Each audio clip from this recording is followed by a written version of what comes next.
In this video, we'll learn how to slip one purlwise with a yarn and back.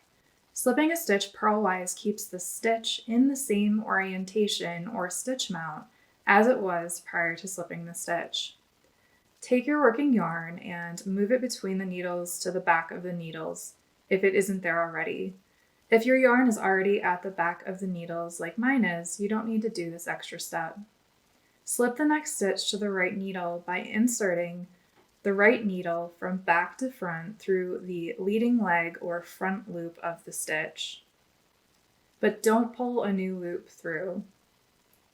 This is the same movement that is used to create a purl stitch, but without creating a new loop. Slide that stitch over to the right needle.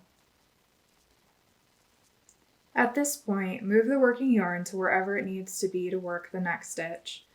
In this case, I'll be knitting, so it's already where it needs to be. But if the next stitch was a purl stitch, I could move the yarn to the front to work the purl. Let me show you that twice more. Take your working yarn and move it to the back of the needles if it isn't there already. Slide the next stitch to the right needle as if you were purling it. Return your yarn to whatever side of the needle it needs to be to work the next stitch.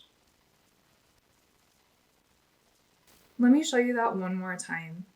With a yarn in back of the needles, slip the next stitch to the right needle purlwise and return your working yarn to wherever it needs to be to work the next stitch. If you enjoyed this video, be sure to like and subscribe. If you'd like new tutorials delivered directly to your inbox, sign up for our newsletter at knit.tips/news.